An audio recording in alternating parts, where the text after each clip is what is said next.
الحمد لله القوي سلطان الواضح برهان والمبسوط بالوجود كرمه وإحسانه تعالى مجده وعظم شانه خلق الخلق لحكمة وطوى عليها علمه وبسط له من فيض المنة ما جرت به في أقداره الكشمة فأرسل إليه مشرف خلقه وجل عبيده رحمة تعلقت إرادته الأزلية بخلق هذا العبد المحبوب انتشرت آثار شرفه في عوالم الشهادة والغيوب ما جل هذا المن الذي تكرم به المنان وما أعظم هذا الفضل الذي برز من حضرة الإحسان صورة كاملة ظهرت في هيكل محمود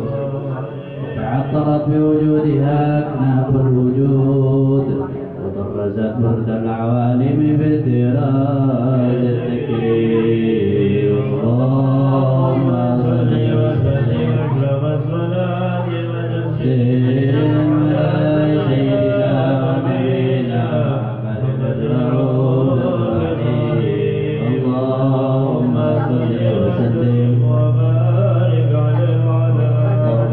وسلم وبارك عليه وعلى آله تجلى الحق في عالم كرسي الواسع تجلي القضاء بانتشار فضله في القريب والشاسع له الحمد الذي لا تنحصر أفراده بتعداد ولا يمل تكراره بكثرة ترداد حيث أبرز من عالم الإحسان صورة هذا الإنسان ليتشرف بوجوده الثقلان وتنتشر أسراره في الأكوان فما من سر اتصل به قلب منير إلا من سوابغ فضل الله على هذا الحبيب يا لقلب سروره قد توالى بحبيب عما الأنام نوالا جل من شرف الوجود بنور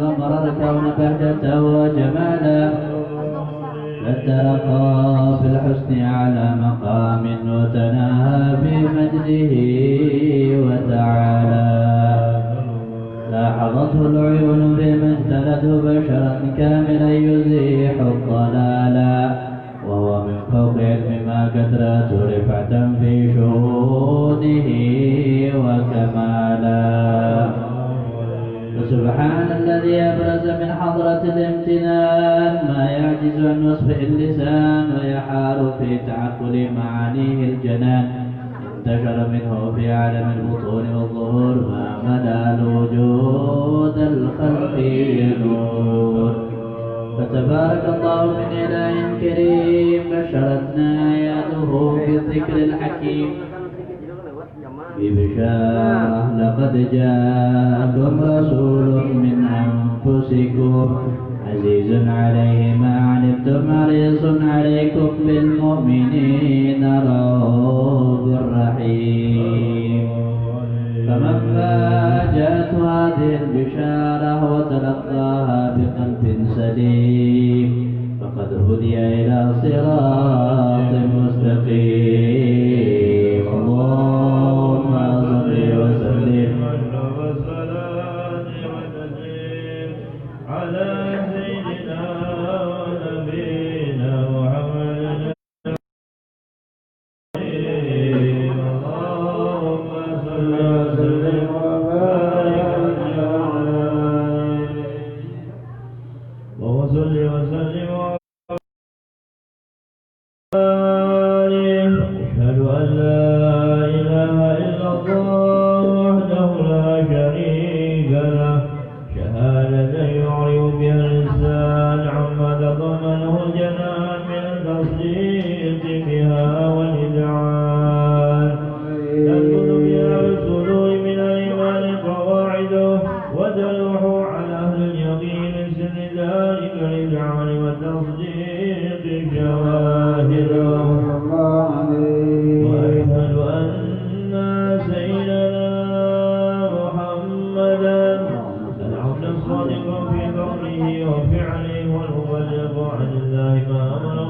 تبليغه لخلقه من فرده ونفله. عبد أرسله الله للعالمين بشيرا ونذيرا وبلغ الرسالة وأدى الأمانة وهدى الله به من الأمة بشرا كثيرا. فكان في ظلمة الجهل المستبصرين سراجا وقمرا منيرا. فما أعظمها من منة ذكره الله بها على البشر وما أوسعها من نعمة انتشر سرها في البحر والبحر. اللهم صل وسلم بأجل الصلوات وأجمعها وأزكى التحيات وأوسعها على هذا العبد الذي وفى بحق العبودية وبرز فيها بخلعة الكمال وقام بحق الربوبية في موازين خدمة الله وأقبل عليه غاية الإقبال.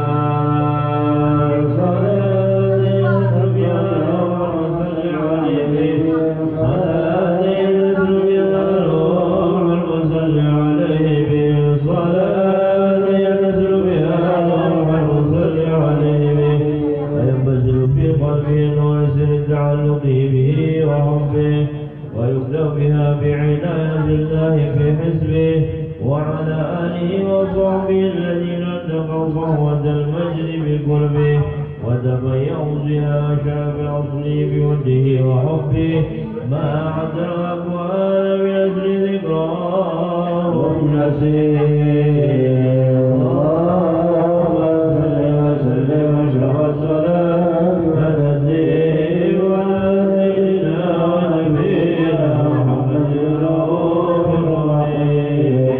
اللهم صل وسلم وبارك عليه وعلى آله.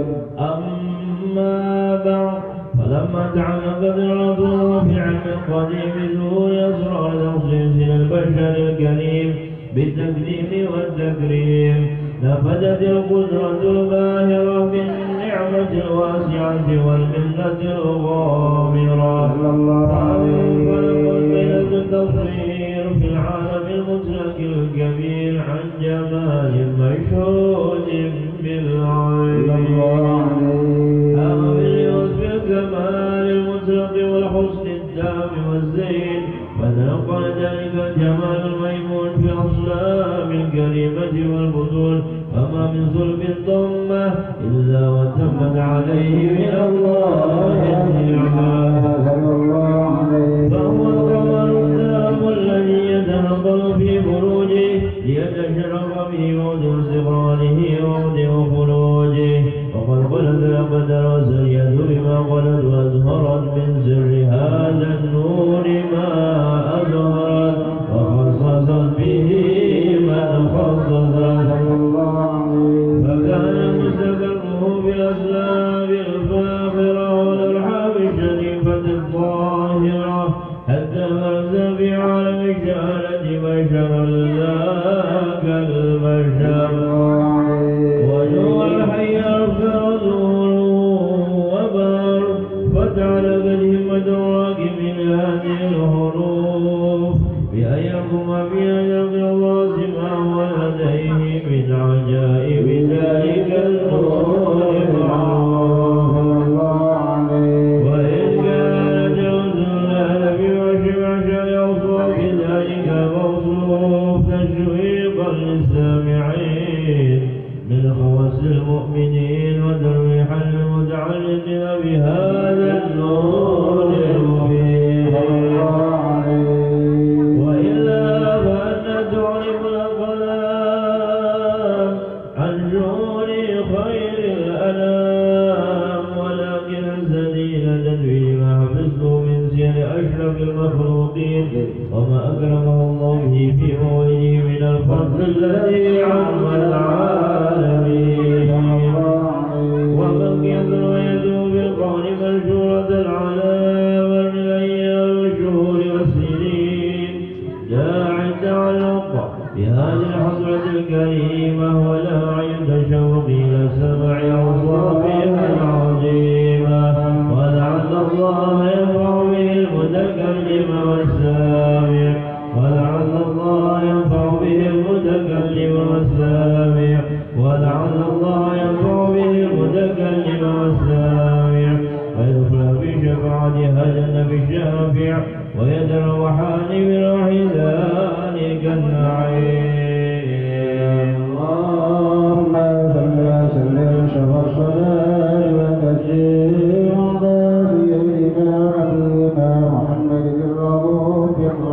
الكريم اللهم صل وسلم وبارك عليه وعلى آله يا أهل بيت النبي يا الصفاء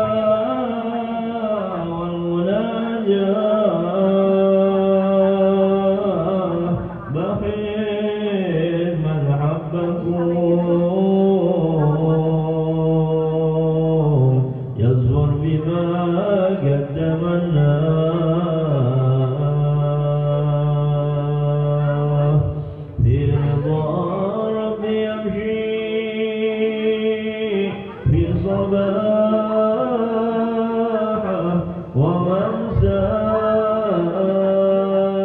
ومساءه ما يحزن مطالبه وما كي يرجى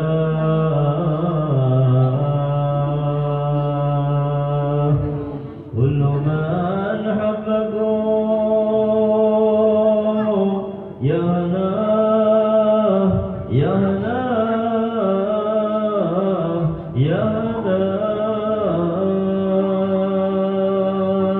يهناه بالشفاعة من المختار في يوم القيامة يريد الحوت ما يسقي بالكاس من ماء هو الصافي مصفى دائم يقف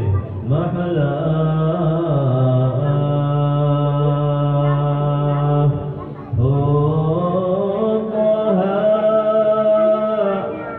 حبيب القلب والله من ساه سيد الرسول مقبول الدعاء عند مولاه سيد الرسول مقبول الدعاء عند مولاه ما خلق ربنا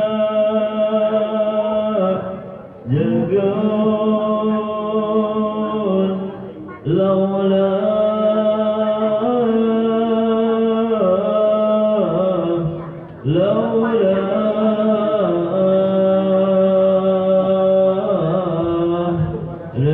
للحلف المجيدة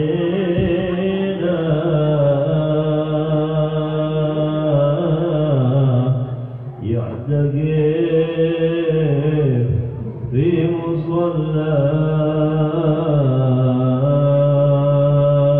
مصلاه يا حبيبي يا حبيبي يا حبيبي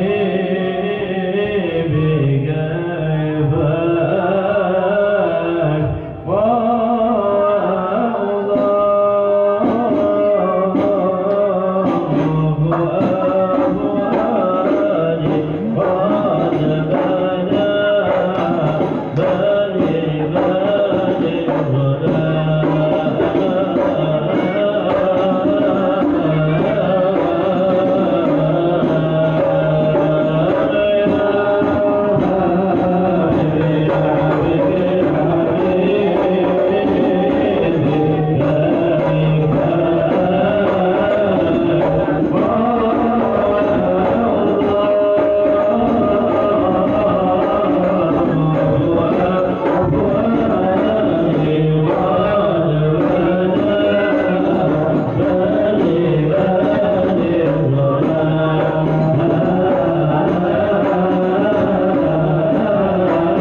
عليه وعلى آله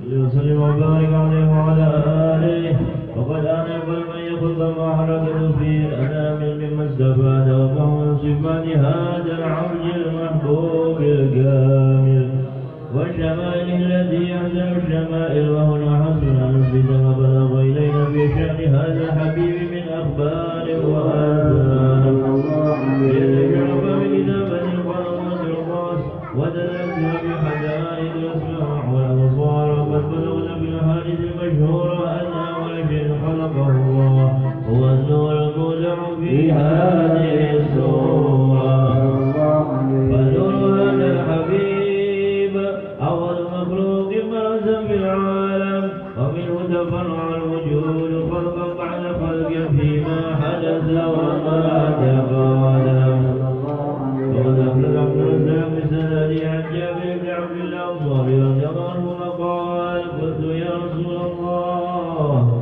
بأبي وأمي أخبرني عن أول شيء خلقه الله قبل الأشياء قال يا جابر إن الله خلق قبل الأشياء نور نبيك محمد صلى الله عليه وسلم من نوره وقد ورد من حديث أبي هريرة رضي الله عنه أنه قال قال رسول الله صلى الله عليه وسلم كنت أول النبيين بالخلق وآخرهم في البعث وقد عنت الرواية بأنه أول خلق وجودا وأشرفهم مولودا ولما كانت الساعة الأولية لها ملاحظة خفية اختص من شاءت من البرية بكمال الخصوصية واستولع هذا النور المبين أصلاب الرسل وشابته من العالمين فنقل هذا النور من صلب آدم ونوح وإبراهيم حتى وصل بالعلم القديم إلى من خصص بتكريم أبيه الكريم عبد الله بن عبد المطلب ذي القدر العظيم وأمه التي بالمخاوف آمنة سيدة الكريمة آمنة فنقص عبد الله والقول قتلها فتمت وأشاؤها بمعونة الله وحافظت على هذه ذرته وصولها فحملت برعاية الله كما ورد عنها حملا خفيفا لا تجد له ثقلا ولا تشكو منه ألما ولا علنا حتى معشر وعشى من حقه فقربت بروسي العالم الشهادة لتنبسط على أهل هذا العالم في مضاعة قدره وتنتشر فيه آثار مجد صغير اللهم صل وسلم رب الصلاة والتسليم على سيدنا ونبينا محمد الرؤوف الرحيم اللهم صل وسلم وبارك عليه وعلى آله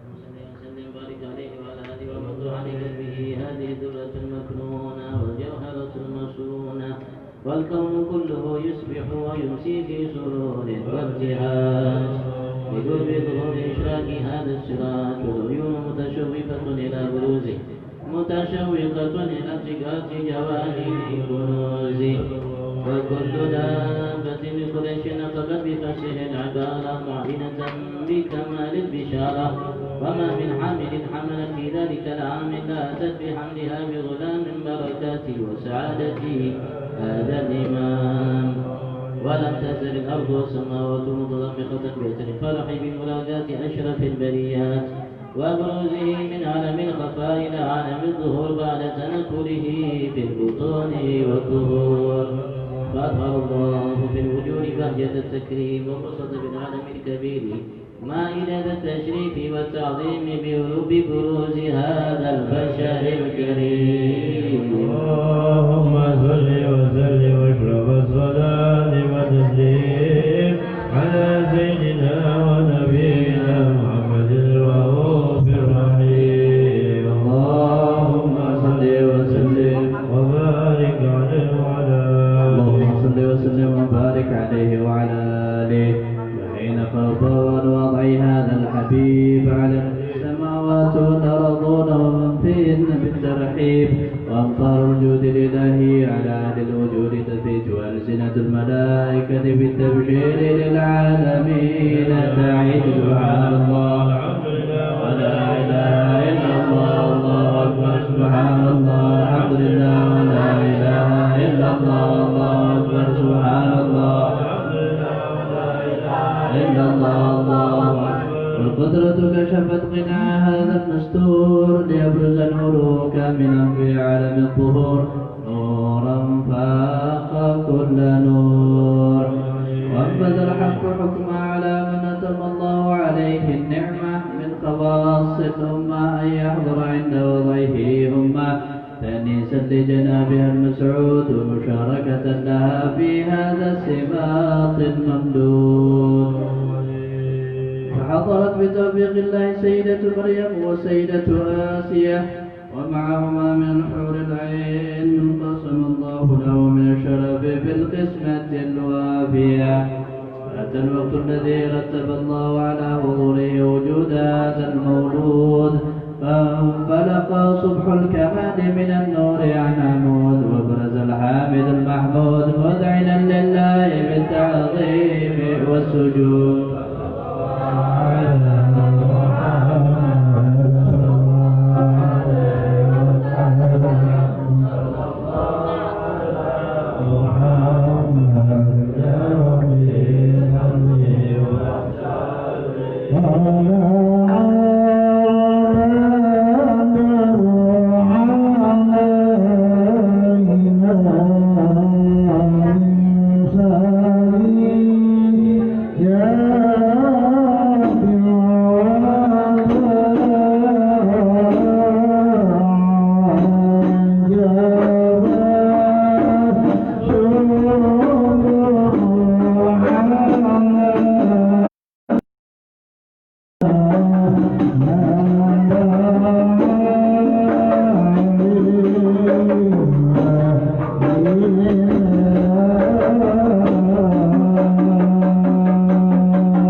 يا حبيبي يوم حشر واجتماع يوم حشر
تجليت لقلبي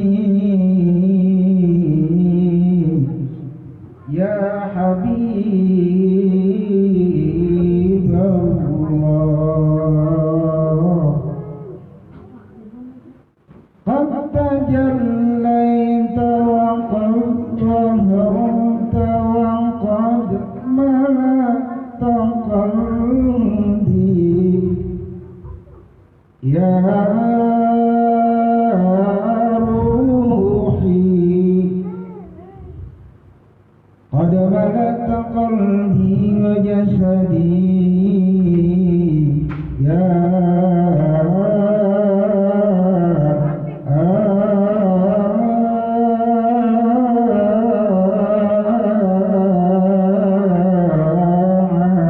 عيني مسفرا دون قيام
وصل وسلم وبارك عليه وعلى آله.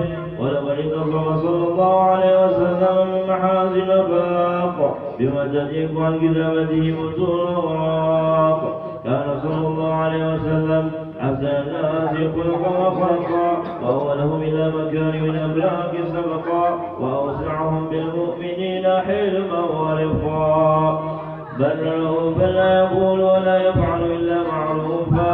له الخلق والسلوك وحده على المعنى الجزم. إذا دعه المسكين وأجابه إجابة معجلة، وهو له الشفيع الرحيم اليتيم والأرملة. وله مع سورة أخلاق الحيبة القوية التي تعتعد منها الفرائس الأقوياء من البرية. ومن نشر طيبه تعطرت الطرق والمنازل، وبعرف ذكره تطيبت المجالس والمحافل.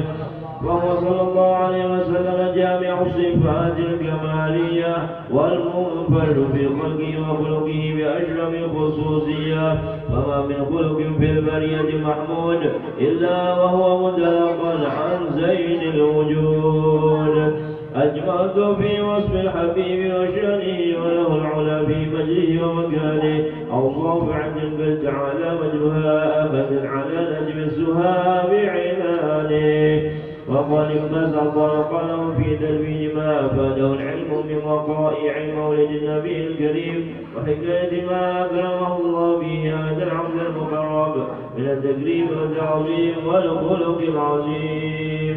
وحسن مني أن أمسك علمة الأقلام في هذا المقام، وأقرأ السلام على سيد الأنام. السلام عليك أيها النبي ورحمة الله وبركاته. السلام عليك أيها النبي ورحمة الله وبركاته. السلام عليك أيها النبي ورحمة الله وبركاته.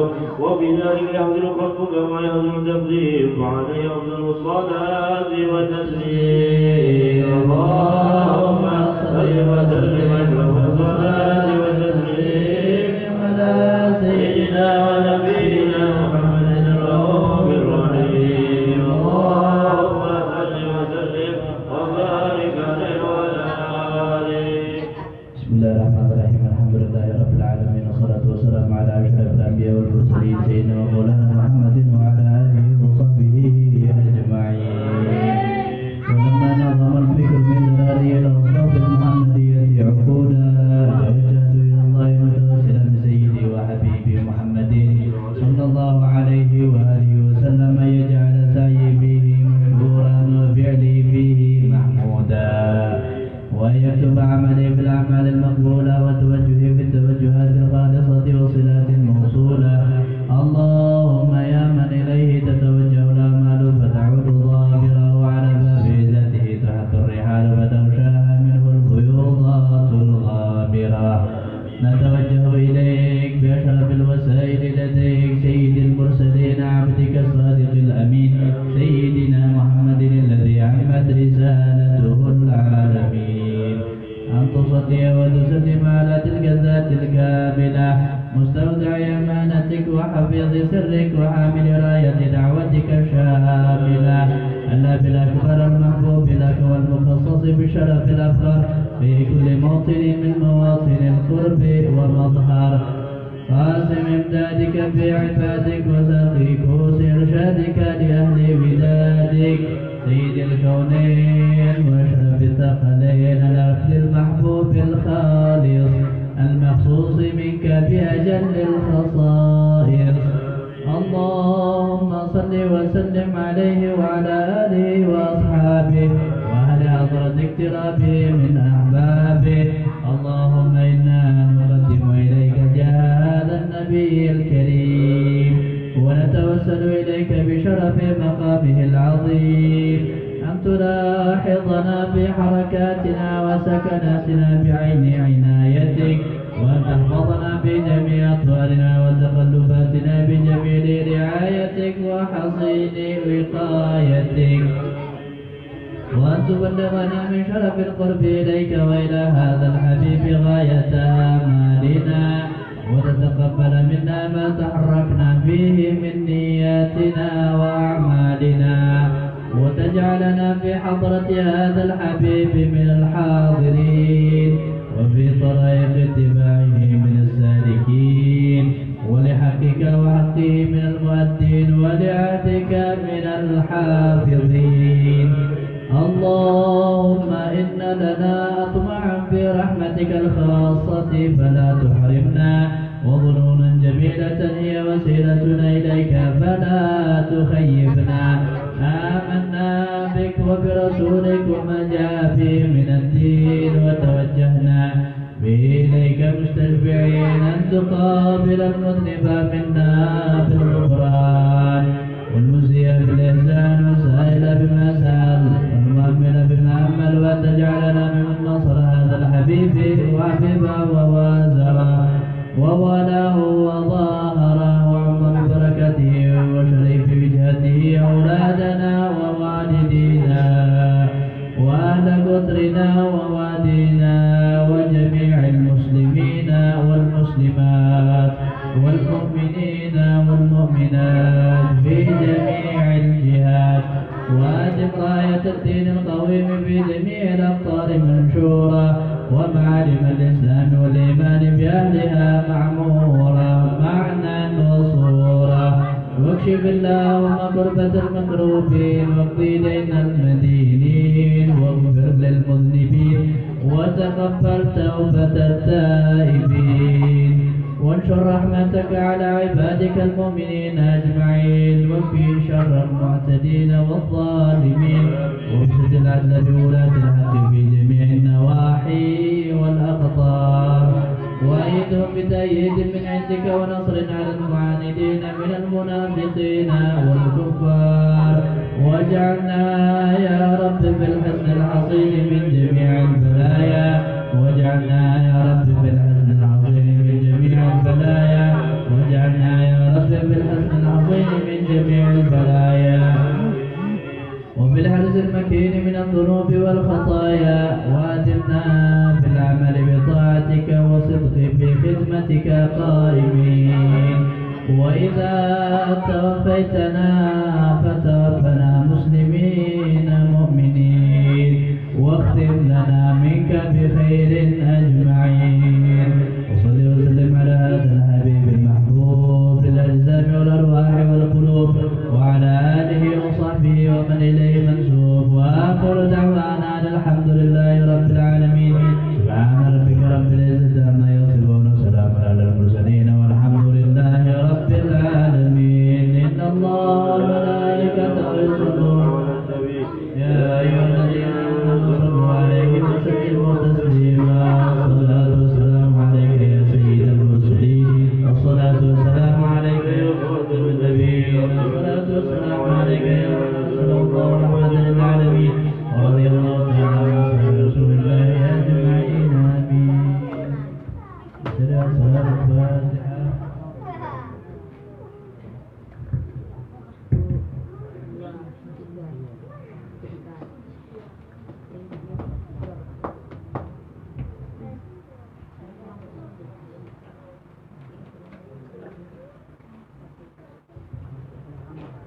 انزل فاعلم انه لا اله الا الله، لا اله الا الله، لا اله الا الله، لا اله الا الله، الا الله، لا اله الا الله، لا اله الا الله، لا اله الا الله، لا اله الا الله، الا الله، لا اله الا الله، لا اله الا الله، لا اله الا الله، لا اله الا الله، لا اله الا الله، لا اله الا الله، لا اله الا الله، لا اله الا الله، لا اله الا الله، لا اله الا الله، لا اله الا الله، لا اله الا الله، لا اله الا الله، لا اله الا الله، لا اله الا الله، إلا الله، لا إله إلا الله، لا إله إلا الله، لا إله إلا الله، لا إله إلا الله، لا إله إلا الله، لا إله إلا الله، لا إله إلا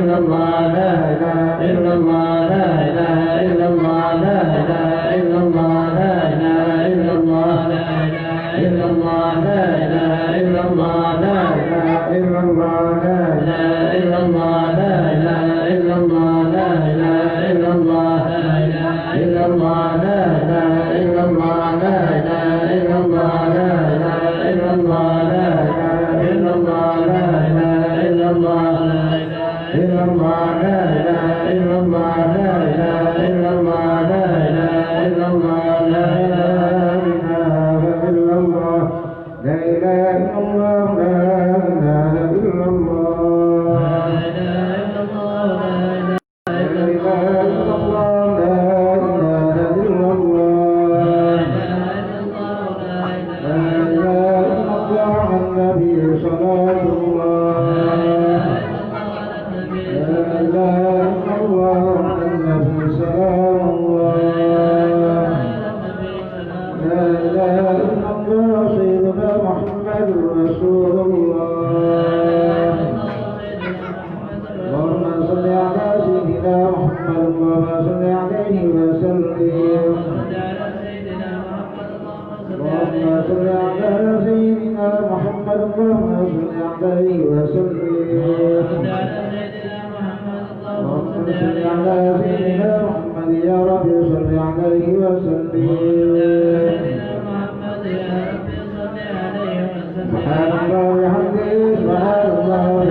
uang yang dengannya Allah takdirkan kesehatan tersebut, waktu tersebut kita gunakan untuk hadir dalam majelis ta'lim, majelis yang insyaallah membawa kita kepada keridhaan Allah, membawa kita kepada kecintaan kepada Nabi besar Muhammad, membawa kita kepada menjalankan selalu dalam perintah dan mengikuti Nabi besar Muhammad sallallahu alaihi wasallam.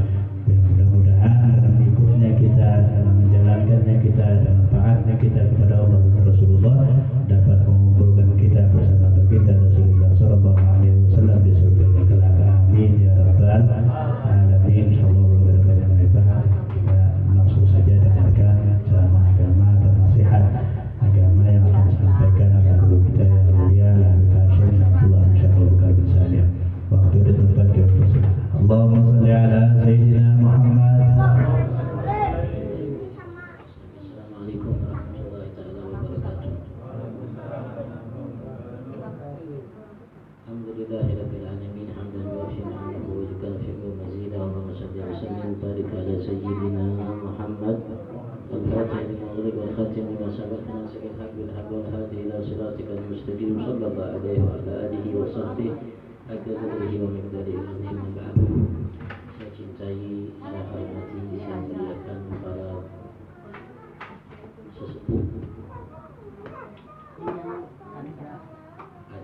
acil, julak, om, masyarakat terutama Haji Yus keluarga sebagai pemilik Majelis Taklim Lailatul Nurjannah. Saya hormati, saya cintai, saya muliakan para alim ulama, adik-adik, hadirin hadirat yang dimuliakan Allah Subhanahu wa taala. Alhamdulillah. Dulunya kita saat ini sadar atau tidak sadar bersimpuh kita di hadapan Allah. Dari rumah sengaja kita mencari rahmat anugerah Allah.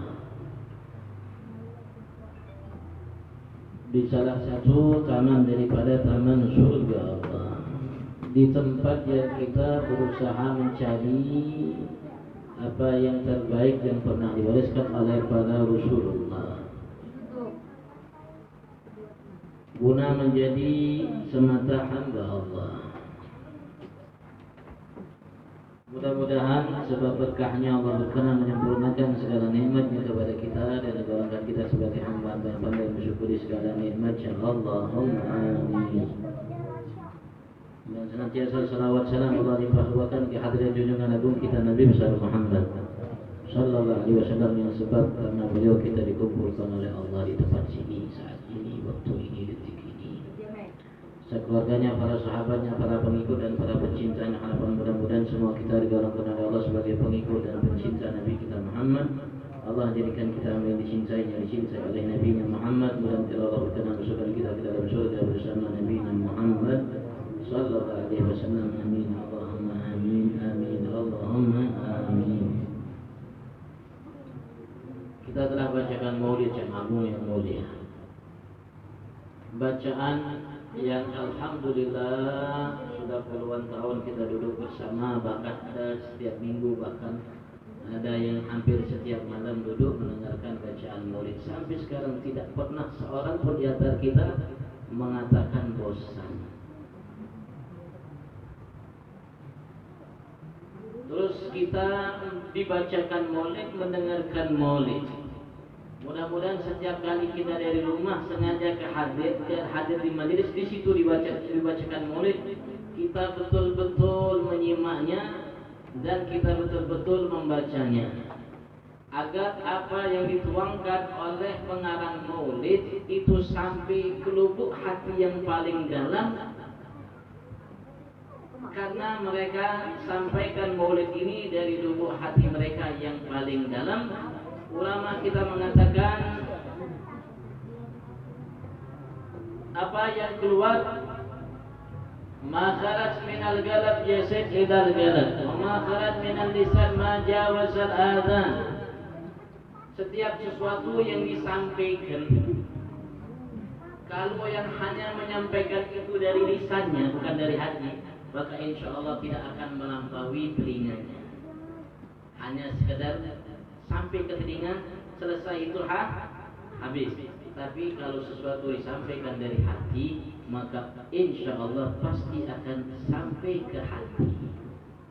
Kita yakin Habib Ali bin Muhammad bin Husain Habsyi menyampaikannya dari hati yang paling dalam, dari kecintaan beliau terhadap Nabi besar Muhammad dan kita umat Nabi besar Muhammad sallallahu alaihi wasallam, karena beliau berbagi terhadap semua kita kisah cerita yang Allah Subhanahu wa taala anugerahkan dari kemuliaan, keistimewaan, keagungan yang dikhususkan olehnya untuk Nabi Muhammad sallallahu alaihi wasallam. Dituangkan oleh beliau cerita kisah tersebut disampaikanlah kepada kita, dan alhamdulillah sampai ini karya di tempat kita kepada kita, guna kita kenal sosok agung Nabi besar Muhammad dan apa yang Allah anugerahkan kepada beliau Nabi besar Muhammad sallallahu alaihi wasallam, guna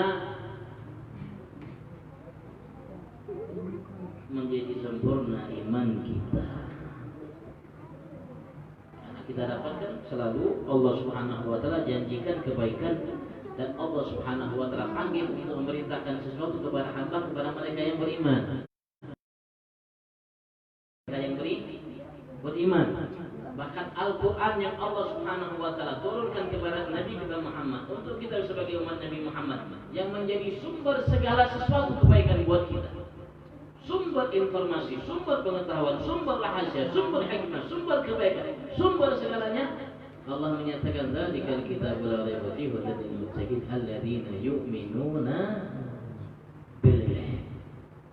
Pertama kali yang disifatkan oleh Allah sebagai mereka hamba yang bertakwa, karena yang bisa menyampaikan seseorang itu dengan terhadap ketakwaan kepada Tuhannya Allah adalah iman. Yu'minuna bil ghaib, yang beriman dengan sesuatu yang gaib, yang tidak nyata. Di antara sesuatu yang tidak nyata yang pasti ada dan wajib adanya Allah, Tuhan semua, pencipta semua, pengatur semua, pemberi anugerah terhadap semua, Allah Subhanahu wa taala. Maka dikenalkan kita Maulid Nabi besar Muhammad guna iman kita menjadi sempurna. Maka harusnya kita yang selalu hadir di majlis merasa iman kita lebih baik, lebih sempurna. Kalau memang kita tidak merasakan itu, maka kita harus berubah niat kita untuk hadir setiap majlis, apalagi majlis di situ dibacakan Maulid Nabi besar Muhammad sallallahu alaihi wasallam. Kita memang betul hadir majlis ingin menyempurnakan iman kita. Kapan iman kita menjadi sempurna?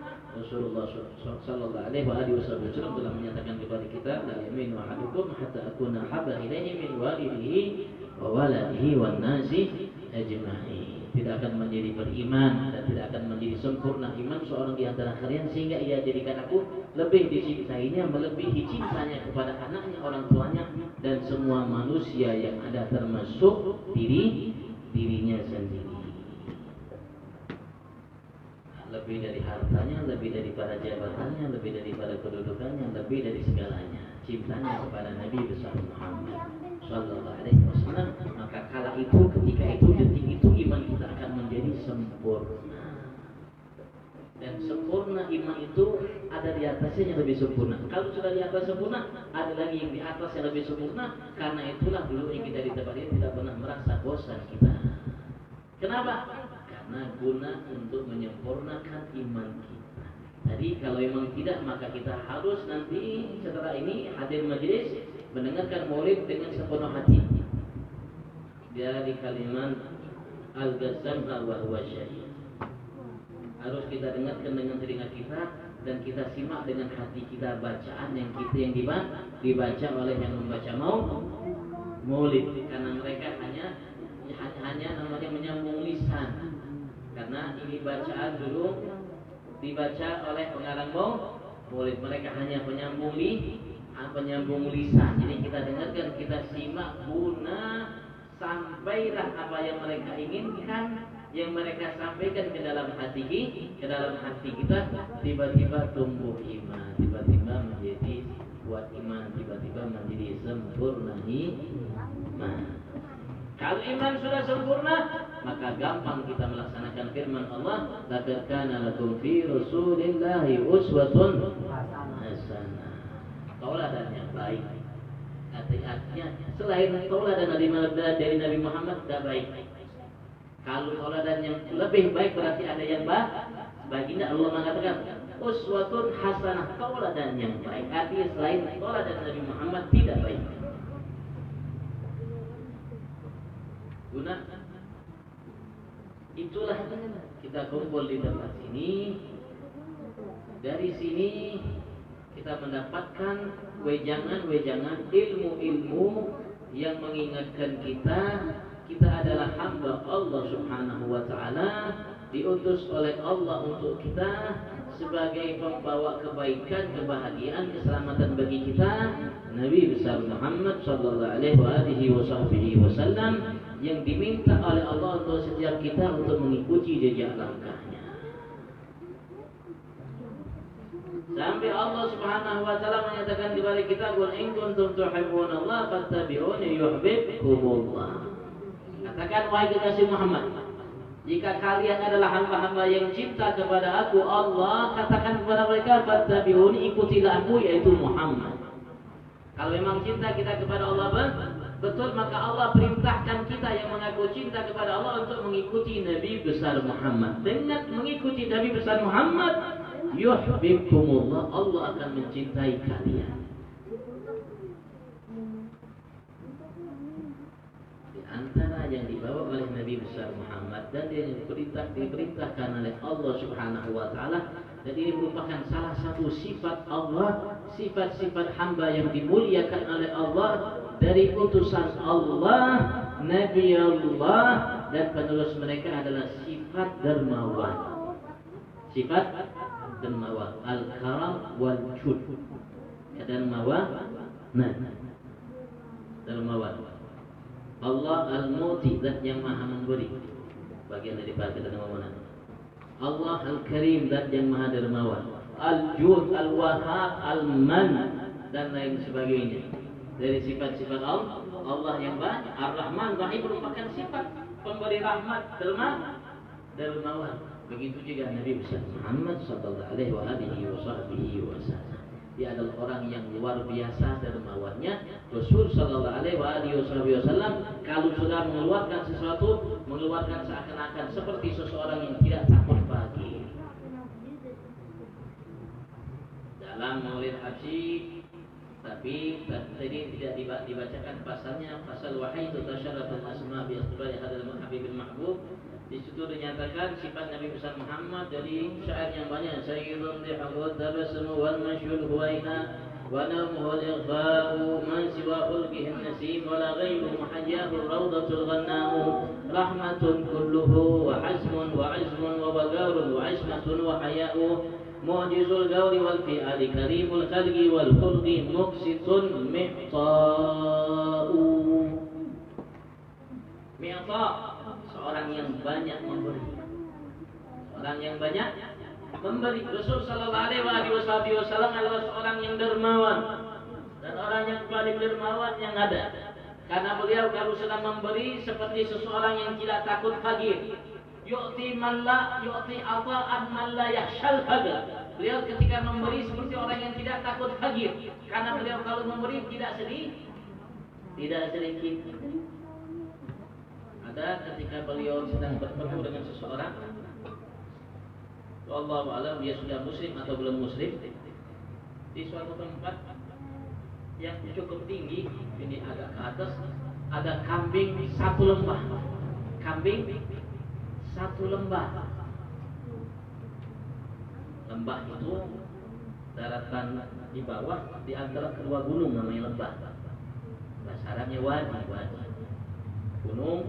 Gunung di bawahnya itu lembah. Antara dua gunung ada kambing banyaknya di antara dua gunung. Antum pikir aja di antara dua gunung, karena gunung satu dengan gunung satu jaraknya itu bukan 10-20 meter, Jaraknya bisa 100, 200, 300, 500 atau lebih meter. Ya hitung aja lah 200 meter. Kambing di lembah yang penuh jarak 200 meter. Kira-kira berapa itu? Hitung aja lah 500 ekor. Ini minim 200 ekor. Ketika Rasulullah melihat seorang tadi merasa takjub dengan kambing, Rasulullah mengatakan, ente lihat itu, ente mau? Ya Rasulullah, lihat jangan bergayaan. Kata Rasulullah, ulun karena bergayaan. Ente mau? Naam ya Rasulullah. Ambil semuanya. Ambil semuanya 500 ekor. Kalau kita kan pilih satu bang, kalau kita kan suruh pilih satu. Ini Rasulullah ngomong, ente mau? Ambil semuanya. Ya Rasulullah, bergayaan kan? Ulun kada bergayaan. Banjar juga sih. Nah, orang kada bergaya aja. Ada seseorang yang Rasulullah Sallallahu Alaihi Wasallam kasih 100 ekor onta. Kasih 100 ekor onta. Dan Rasulullah ngasih 100 ekor onta itu bukan sekali, bukan dua kali. Bukan dua kali.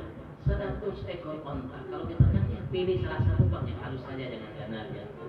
Nah, Rasulullah kasih 100 ekor onta. Satu ekor onta tadi sama dengan satu. Hitung aja lah 10 juta. 10 juta itu. Kan enggak ada sapi 10 juta kecuali yang halus. 10 juta itu. 10 kali 100 juta. 1 miliar 1.400 tahun yang lalu. Uang 1 miliar itu kayanya orang tuh kaya apa? Ya, jarang sekali, minim sekali bahari itu orang yang punya uang segi. Uang yang segitu, kalau uang segitu sekarang ini kira-kira berapa itu sudah? Mungkin sekitar ya hitunglah setengah triliun lah. Ada namanya imahnya itu ya sama seperti setengah triliun sekarang orang punya. Ngasih seperti itu. Rasulullah. Kenapa? Karena orang baik seperti itu. Dan alhamdulillah kita punya Tuhan Allah Maha memberi. Kalau dibandingkan dengan pemberian yang Allah lakukan terhadap hambanya, tidak ada apa-apanya. Tapi jika itu dibandingkan dengan hamba-hamba yang lainnya, Masya Allah sangat amat luar biasa. Coba kita ingat pemberian Allah yang Allah berikan kepada kita. Setiap detik nafas kita bahkan Allah Subhanahu wa Ta'ala nyatakan dalam pernyataannya ke temannya.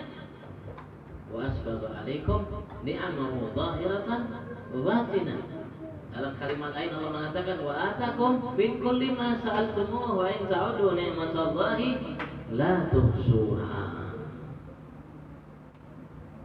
Allah limpah ruahkan terhadap kalian nikmatnya lahir batin. Bukan hanya Allah penuhi, Allah luapkan asbab.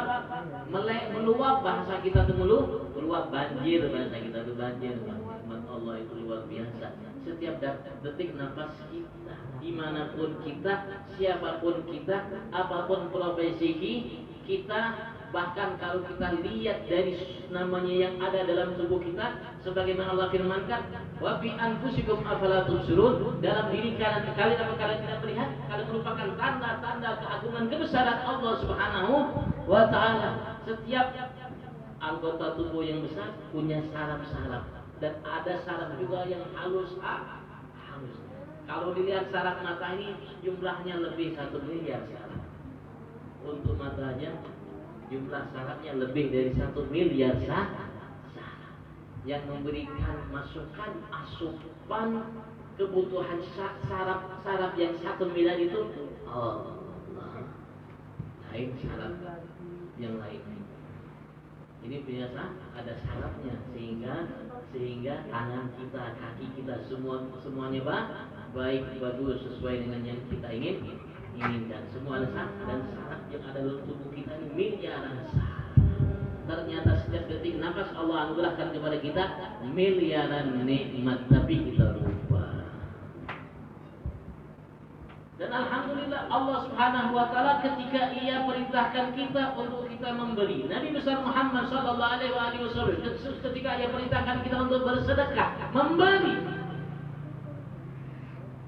Bahkan beliau mengatakan yadul ulya khair min al-yadis sufla. Tangan kanan di atas itu lebih baik jauh daripada tangan di bawah. Rasulullah menginginkan kita untuk menjadi semua pemberi, bukan peminta. Bahkan dalam Islam dilarang kita untuk minta. Maka dalam Islam itu perbuatan yang paling hina, yang paling rendah meminta. Amin? Minta. Karena kita disuruh untuk memberi, bukan meminta. Allah dan Rasulullah janjikan setiap kali kita infakkan, keluarkan banyak atau sedikit harta kita, Allah janji untuk mengganti. Wa ma tunfiqu min syai'in fahuwa yukhlifu. Apa yang kalian infakkan dari harta kalian, besar atau kecil, banyak atau sedikit, fahuwa yukhlifu, maka ia Allah akan menggantinya. Tidak ada yang tidak diganti oleh Allah, pasti diganti oleh Allah. Dan Rasulullah mengatakan dalam sabdanya, "Ma naqasa malun min sadaqah bal yazdad." Tidak akan pernah berkurang harta dari sedekah. Dari sebab sedekah, dia harta yang kalau kita sedekahkan memang secara lahirnya dia berkurang. Kita punya 10.000, kita sedekah 5.000, sisa 5.000 berkurang. Tapi Rasulullah mengatakan bal yazdad, bahkan ia akan bertambah.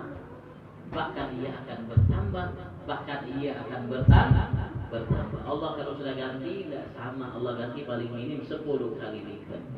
Kalau sedekah 5.000 paling minim gantinya 50.000. Paling minim bisa sampai 700 kali lipat, Allah ganti bisa lebih. Ia termasuk perbuatan yang amat banyak memberikan manfaat bagi kita dunia akhirat, sedekah. Dan Rasulullah pernah mengingatkan orang yang memiliki harta, celaka orang-orang yang banyak hartanya kecuali ia dengan hartanya begini. Siang malam sedekah. Kalau tidak repot kisahnya, ceritanya. Tapi sebab sedekah, harta yang dia miliki akan bertambah dan tidak akan pernah orang itu bangkrut karena sebab sedekah.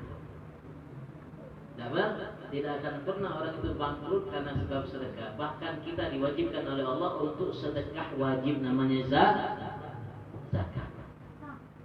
Gunanya apa zakat? Gunanya Allah menyatakan dalam firman-Nya, yamhaqullahu riba wa yurbis sadaqat.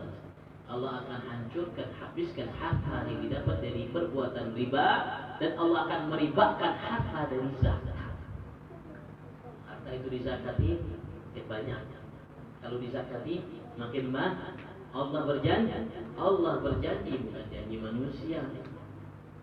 Selalu meleset. Kalau janji Allah pasti tidak akan pernah meleset. Cuman kita kurang yakin. Kita kurang yakin aja, Bang. Padahal yakin tak yakin Allah ganti. Yakin tak yakin Allah ganti. Ikhlas tak ikhlas Allah ganti. Jangan takut. Antum walaupun sedekah ada ikhlas Allah ganti. Kalau nunggu ikhlas siapa kita? Karena ikhlas ini adalah rahasia yang sangat dalam sekali. Bahkan yang memberi pun dia tidak sadar ikhlas atau tidak ikhlas. Pandirannya ulun ikhlas, Bang, dia. Pandiran aja ulun ikhlas. Tahu-tahu lihat orang itu tidak nyapa dia besoknya sudah berubah. Nyesel ulun kemarin. Kenapa kasih sikit? Ulun jalan ada disapa. Astagfirullah. Berarti yang kemarin itu ikhlas atau enggak? Enggak ikhlas. Kalau ikhlas itu kita ngasih sudah hilang, lupa kita ngasih, tidak ingat. Dan tidak mengharapkan hak, walaupun hanya sekedar terima kasih, tidak mengharapkan. Terima kasih pun mereka tidak mengharapkan, itu baru ikhlas. Kenapa? Karena tahu dia harapannya hanya kepada Tuhan Allah Subhanahu wa Ta'ala.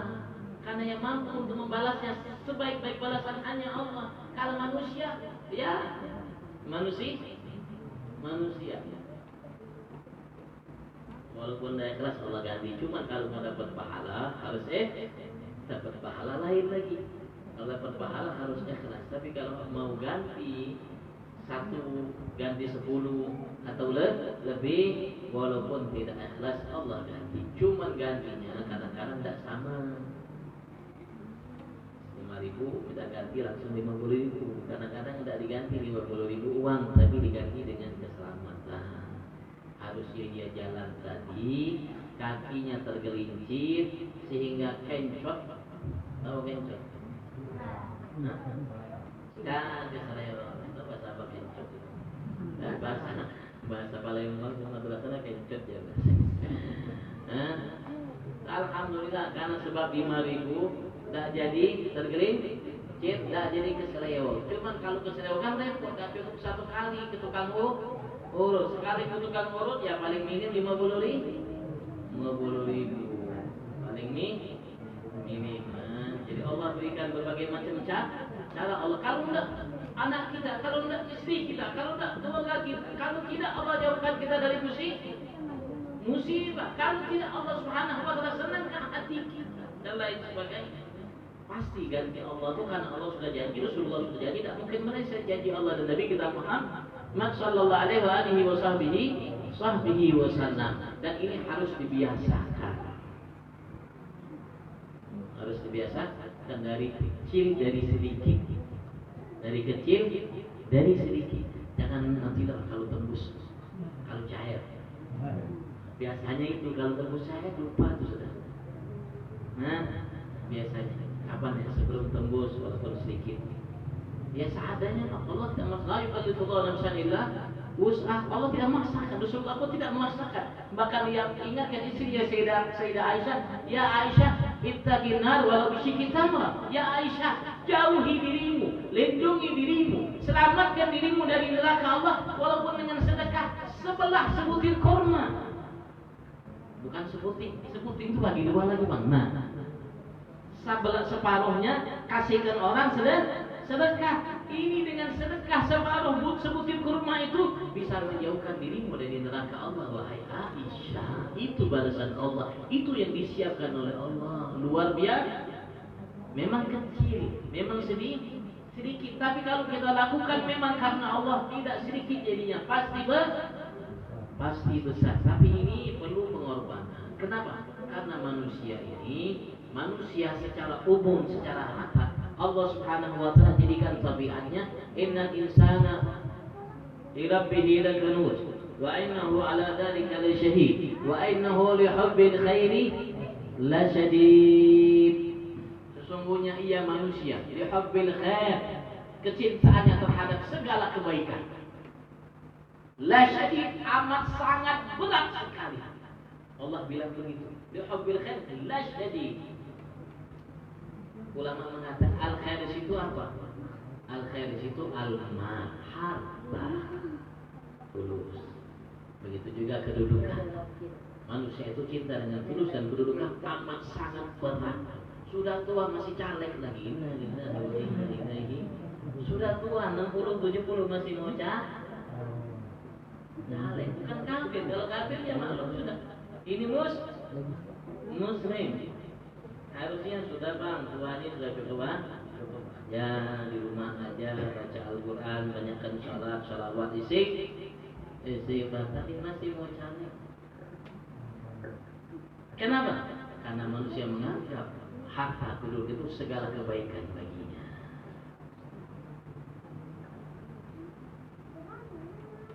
Zuyina linnasi hubbu syahawati minan nisa'i wal banin wal qanatiril muqantarati minadh dhahabi wal fiddati ila akhiril ayat. Memang suka qanatiril muqantarah, namanya yang gudang yang banyak yang besar dari emas dan perak. Nah, Allah perintahkan, Nabi besar Muhammad perintahkan kita untuk sedekah agar hilang cinta. Yang masalah ini bukan harta. Yang masalah ini cinta kepada harta itu. Yang ia merasa segala kebaikan baginya. Itu yang diperintahkan untuk dikeluarkan agar keluarlah sedikit demi sedikit rasa cinta terhadap harta yang ia anggap segala kebaikan. Kalau sudah hilang dari hatinya, tinggal di tangannya, itu sudah yang diinginkan. Karena Islam tidak melarang seseorang menjadi kaya. Kalau tidak kaya ya repot Rasulullah dakwah. Ada Sayyidina Abu Bakar As-Siddiq, ada Sayyidina Abdul Rahman bin Auf, ada Sayyidina Utsman bin Affan, ada juga sahabat-sahabat yang lainnya yang bantu perjuangan Nabi besar Muhammad sallallahu alaihi wasallam.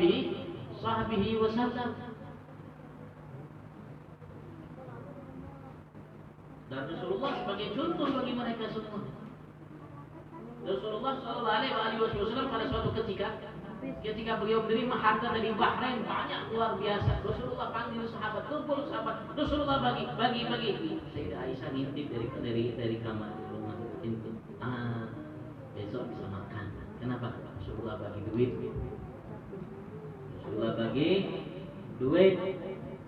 Besok insyaallah bisa masak. Selesai. Tapi sidin kada pandai berdahulu. Rasulullah bagi pulang keluar masuk ke rumah. Besok Sayyidah Aisyah ngomong, ya Rasulullah, insyaallah hari ini kita bisa masak Sayyidah Aisyah. Duitnya Aisyah. Nah kan tadi malam kan baru bagi duit. Ya astagfirullah, kenapa pian kada pandai lawan ulun berdahulu? Kenapa ya Rasulullah? Sudah habis tadi dibagi malam habis. Enggak sisa. Rasulullah kalau harta sisa di rumah bingung, Rasulullah gelisah. Kalau kita enggak ada harta di rumah bingung, gelisahnya luar biasa. Rasulullah beda. Rasulullah kalau masih ada harta Rasulullah karena nyaman hati. Pokoknya kalau sudah selesai hartanya habis di rumah enggak ada sisa baru nyaman hati sini. Kalau kita nah paling tidak kan walaupun sedikit. Alhamdulillah ada majelis di sini, majelis punyanya Haji Yus. Di situ ada majelis Samsul, musola ada majelis. Iya. Walaupun 1 dus. Hari ini 1 dus, bulan ini masih 1 dus. Mungkin bulan depan kan sudah 2 dus. Kecil tapi separuh kurmanya bisa menjauhkan dari neraka, apalagi 1 dus. Apalagi yang dikasih orang yang bertakwa. Rasulullah mengatakan, la ya'kul ta'amuka illa taqi. Jangan makan makananmu kecuali orang yang bertakwa. Artinya kalau ngasih sedekah itu cari orang yang bertakwa, kasih. Alhamdulillah orang datang ke sini pasti ingin jadi orang bertakwa, Bang. Tidak mungkin mau jadi orang yang bertakwa kecuali kalau ke kafir, apalagi ke Celsius. Nah, berarti kalau orang ke situ bukan mau bertakwa memang. Kalau itu tak kasih ya tak jadi mas. Tapi kalau orang sudah dulu di majlis kasih orang yang mau bertakwa, kasih. Kalau bisa tidak makan makananmu, sedekahmu kecuali mereka orang yang bertakwa kepada Allah Subhanahu wa Ta'ala. Kenapa? Sambil mereka pandai bersyukur, mereka juga gunakan kekuatan yang mereka hasilkan, yang mereka dapatkan dari makan minum yang ente kasih, mereka untuk ketakwaan kepada Allah, taat kepada Allah, ibadat kepada Allah, sehingga hasil ibadat itu dari yang kau berikan makanan minuman bisa menghasilkan pahala untukmu, kebaikan bagimu. Lama terbiasa sehingga harta itu di tangan. Kalau harta di tangan, insya Allah nyaman, gampang untuk dikeluarkan. Tapi kalau sudah harta itu masih di hati, itu yang sulit untuk mengeluarkan. Karena penghuni surga itu tidak ada yang pelit, pemalas tidak ada.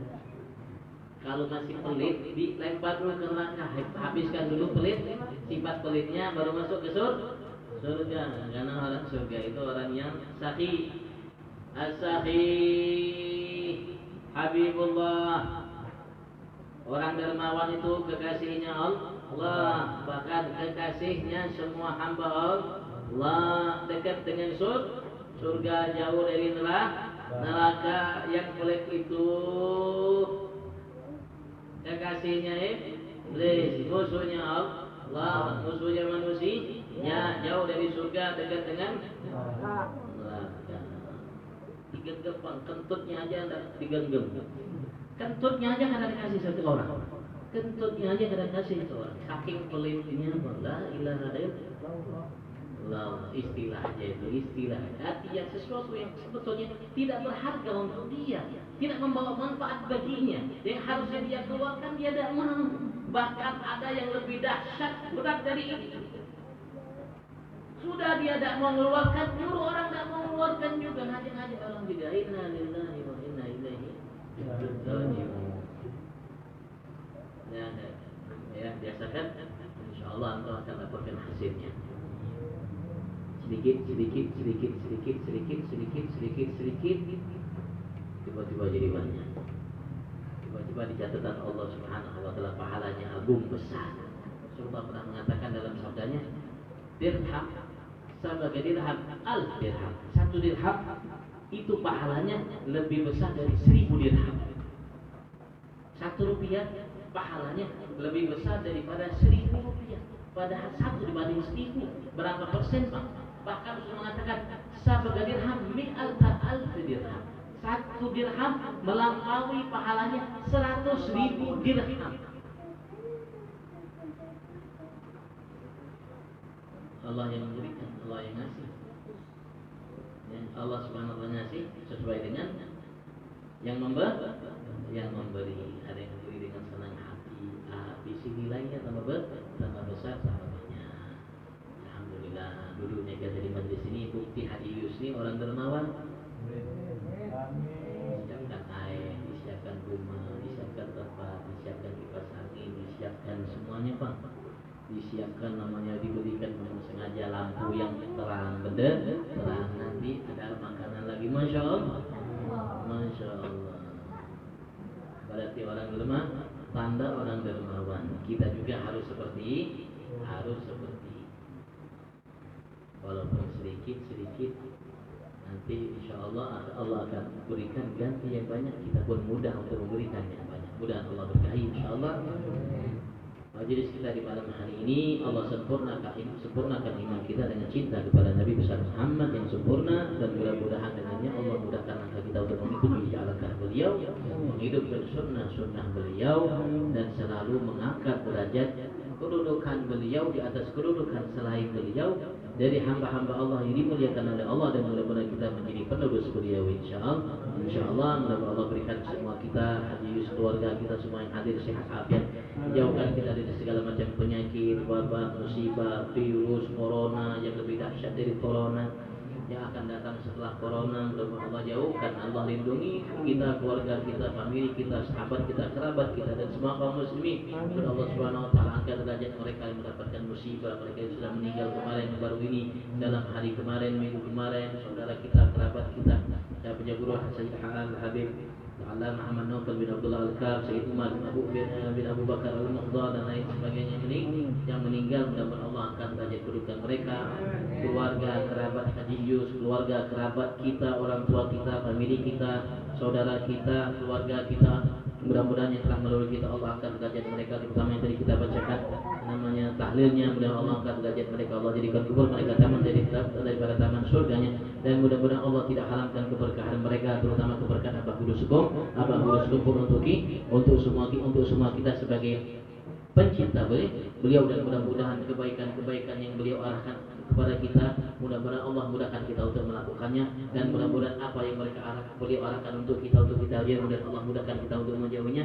Mudah-mudahan Allah Subhanallah sampaikan kepada beliau dari cerita berita tentang ucapan perbuatan tingkah laku kita yang menyenangkan hati beliau di alam barzahnya. Mudah-mudahan Allah kumpulkan kita dengan beliau di dunia, Allah kumpulkan kita di barzah, Allah kumpulkan kita di mahsyar, Allah kumpul kita di surga, Allah kumpul kita wa jama'ana wa ayyahu muslimin fi dzalika rahmatika wa syakra rahmatik mahal yauli'ik ma'al ladzina an'amta 'alaihim minan nabiyyin wa siddiqin wa syuhada'i wa shalihin wa hasuna ulaika rafiqa dzalikal fadl wa ta'ala billah alimah. Kemudian Allah luaskan rezeki kita, rezeki hadirin keluarga, rezeki kaum muslimin, dan Allah sampaikan segala hajat kita dunia akhirat bijahi rabbana atina fid dunya hasanah fil akhirati hasanah wa qina adzabannar. Ya maulana ya mujib ya hadir la ilaha illa anta subhanaka wa ta'ala taqdi hajatina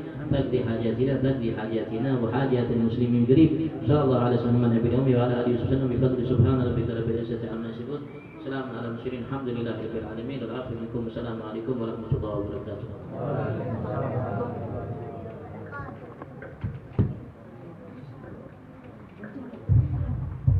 Alhamdulillah,